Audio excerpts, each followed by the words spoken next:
மத்தேயு 11:16. இந்த சன்னதியை யாருக்கு ஒப்பிடுவேன்? சந்தை வெளிகளில் உட்கார்ந்து தங்கள் தோழரை பார்த்து. 17.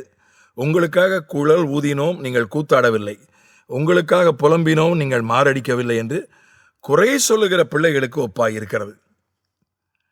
இந்த சன்னதி குறை சொல்லுகிற சன்னதியாக இருக்கிறது. குறை சொல்லுகிற பிள்ளைகளை போல இருக்கிறது.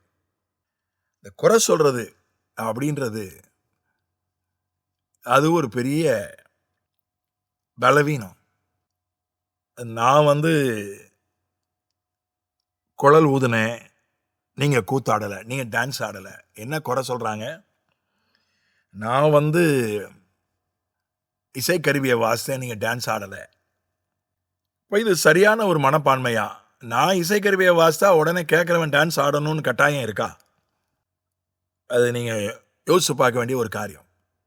இப்போ நான் சந்தோஷத்தில் இசைக்கருவியை வாசிக்கிறேன், ஒரு கிட்டார் போடுறேன். போகிறவன் கேட்குறவன் அவன் துக்கத்தில் இருக்கலாம், அவன் எப்படி டான்ஸ் ஆடுவான்? அவன் துக்கத்தில் இருக்கான்னு ஒரு வேளை எனக்கு தெரியாமல் போகலாம், அல்லது அவனுக்கு டான்ஸ் ஆடுறதுக்கு வெக்கப்படலாம். சிலர் டான்ஸ் ஆடுவான், சிலர் வெக்கப்படுவான். நான் இசைக்கருவி வாசித்தா கேட்குறவன் கண்டிப்பாக டான்ஸ் ஆடணும் அப்படின்ற அந்த எதிர்பார்ப்பு, அது என்னை சுற்றி இயங்கணும். இப்போ நான் என்னுடைய மகனுக்கு திருமணம் வைத்தேன். நல்லபடியாக ஆண்டவருடைய கிருபையால் ஆசீர்வாதமாக நடந்துச்சு. சிலரை என்னால் கூப்பிட முடியல. ரொம்ப குறைந்தபட்ச ஒரு இன்னர் சர்க்கிள், உள்வட்டத்தை தான் கூப்பிடுவது என்று முடிவு செய்தேன். இல்லை என்றால் வெளிவட்டத்தை கூப்பிடுவது என்றால் 1000க்கு மேலானவர்களை கூப்பிட வேண்டும். அந்த தேதி வேறு, ஊழியம் நிறைந்த தேதி, அந்த தேதியில் ஊழியம் செய்கிறவர்கள் வர முடியாது. சென்னைக்கு அழைப்புதல் கொடுக்க போன போது சென்னையில் வெள்ளம் வந்து விட்டது, பலரை நேரில் அழைக்க முடியவில்லை. தூத்துக்குடி பகுதியிலே வெள்ள அழைப்பு கொடுக்கலாம் குறிக்கப்பட்ட தேதியில் தூத்துக்குடி பகுதியில் வெள்ளம் வந்து விட்டது.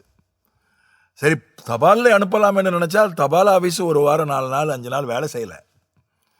ஏன்னா நெட்டு வேலை செய்யலை, தபால் ஆஃபீஸ் அதனால் வேலை செய்யலை.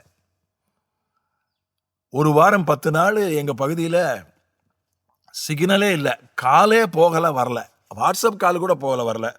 வாட்ஸ்அப் மெசேஜ் மட்டும்தான் வேலை செஞ்சுது, எஸ்எம்எஸ் தான் வேலை செஞ்சுது. அப்போ எனக்கு வேறு வழியே இல்லை, ஃபோன் பண்ணி கூட சொல்ல முடியல. இந்த மாதிரி கல்யாணம் வாட்ஸ்அப்பில் தான் எல்லாருக்கும், விடுபட்டவங்களுக்கெல்லாம் அழைப்புதல் அனுப்பிச்சேன். நிறைய பேர் வாட்ஸ்அப்பை பார்க்க மாட்டாங்க, பார்க்காதவங்க நிறைய வாட்ஸ்அப்பை வச்சுருப்பாங்க, பார்க்க மாட்டாங்க. அப்படி ஆளுங்க இருக்காங்க. சிலர் 24 மணி நேரத்தில் டிஸப்பியர் ஆகிற மாதிரி செட்டிங் வச்சுருப்பாங்க. அது பார்க்கலன்னா அது மறைஞ்சு போயிடும். வாட்ஸ்அப்லேயே அவங்களுக்கு அழைப்புதல் அனுப்பி, இந்த மாதிரி வெள்ளம், சிக்னல் இல்லை, தப்பாக எடுத்துக்காதீங்க, வாங்க அப்படின்னு அனுப்பிச்சேன். ஒரு சிலர் அதை பார்த்தாங்க, வாழ்த்துனாங்க, சிலர் வந்தாங்க, பலர் அதை பார்க்கல.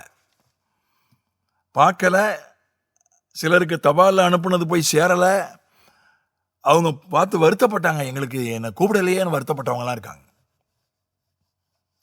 அப்புறம் அவங்களுக்கு விளக்கம் சொன்ன பிறகு ஒத்துக்கிட்டாங்க, சரி நான் தான் பார்த்துருக்க மாட்டேன் அப்படின்னு சொன்னாங்க. சிலர் அதுக்கு நேரில் போய் கொடுத்தவங்க கூட ஒரு வாழ்த்து கூட சொல்லலை. வர முடியல, அது வேற, வர முடியலன்னு ஒரு வார்த்தை சொல்லலை. அடுத்த முறை பார்க்கும்போதோ அல்லது வர முடியலன்னு ஒரு தகவல் அனுப்பலை, இல்லை ஒரு வாழ்த்து அனுப்பலை. அதுக்கு நான் என்ன செய்ய முடியும்? என் கடமை நான் செஞ்சிட்டேன். அவங்களெல்லாம் கூப்பிடணுன்றது என்னுடைய கடமை, அவங்கள நான் கூப்பிட்டுட்டேன். வர முடியலன்றது வேற. சிலர் வர முடியலன்னு சொல்லிட்டு வாழ்த்துனாங்க, வாழ்த்து செய்தி அனுப்புனாங்க, ஓகே. சிலர் ஒன்றும் சொல்லலை, வாழ்த்து செய்தி அனுப்பலை, வர முடியலன்னு சொல்லலை.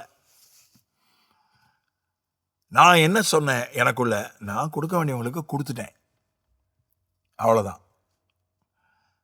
ஏன் வேலை முடிஞ்சு போச்சு.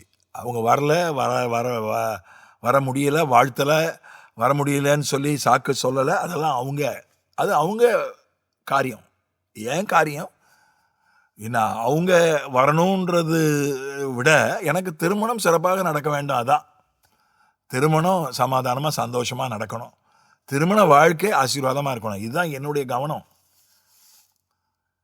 அதனால் அவங்க வரல, இவங்க ஒரு வாழ்த்து கூட சொல்லலை, இவங்க ஒரு இது கூட சொல்லலை அப்படின்னு நம்ம யோசிச்சுக்கிட்டே இருந்தோம்னா அவ்வளோதான், நம்ம மூளை குழம்பி போயிடும், நம்ம சமாதானம் கெட்டு போயிடும். அப்புறம் நான் புலம்பினோம், நீங்கள் மாரடிக்கவில்லை. உங்களுக்காக அழுதேன், உங்களுக்கு ஒரு கஷ்டம் வந்துச்சு, நான் அழுதேன். நீங்கள் எங்கள் கூட சேர்ந்து நீங்கள் ஐயோ எனக்காக அழுகுறாரே இந்த ஊழியக்காரன்னு சொல்லி மாரடிக்கவில்லை. நான் அழுதா நீங்கள் மாறல அடித்து அழணும். எப்படிப்பட்ட எதிர்பார்ப்பு பாருங்கள். மற்றவங்க கிட்ட இருந்து அதை அதிகமாக எதிர்பார்க்கறது, மிகையாக மற்றவங்க கிட்ட இருந்து எதிர்பார்க்கறது, மற்றவங்க கிட்ட இருந்து அதிகமாக டிமாண்ட் பண்ணுறது. நான் இசைக்கருவி வாய்ச்சா நீ ஆடணும், நான் அழுதா நீ மாறல அடித்து அழணும் என் கூட சேர்ந்து. அப்படி செய்யலைன்னா அவங்கள குறை சொல்கிறது. அவெல்லாம் ஒரு மனுஷனாயா, அவெல்லாம் ஒரு சரி கிடையாதுங்க, அந்த அந்த அந்த சிஸ்டர்லாம் சரியில்லை, குறை சொல்கிறது. அப்படிப்பட்ட ஒரு சன்னதி வாழ்ந்த காலத்தில் தான் இயேசு கிறிஸ்து வந்தார். ஒவ்வொரு சன்னதிக்கும் ஒவ்வொரு சுபாவம் இருக்கும். நான் இதை முன்னால் ஒரு தடவை இந்த வசனத்தை மட்டும் ஒரு தடவை ஷேர் பண்ணேன்.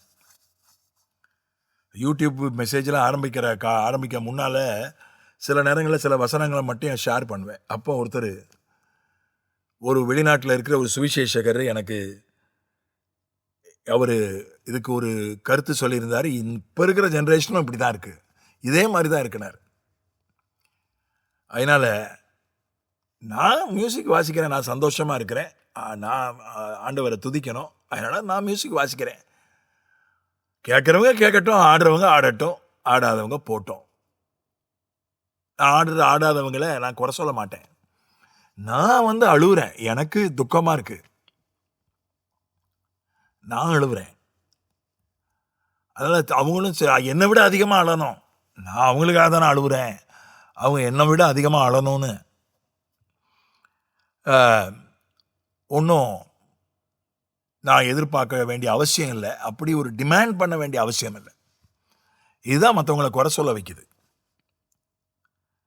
சிலர் சொல்லுவாங்க யாருமே அழலை அப்படின்னு சொல்லுவாங்க. அந்த மரண வீட்டுக்கு நாங்கள் போயிருந்தோம், பிள்ளைகளெல்லாம் அழலை. அவங்க அழலைன்னு நமக்கு எப்படி தெரியும்? எத்தனையோ நாட்கள் படுக்கையில் இருந்திருப்பாங்க, அப்போல்லாம் அழுதுருப்பாங்க, இறந்த உடனே அழுதுருப்பாங்க. நம்ம போகிறது ஒரு நாள் கழித்து போகிறோம், அந்த நேரத்தில் அழுது அவங்க ஓஞ்சிருப்பாங்க, களைச்சி போய் உட்காந்துருப்பாங்க.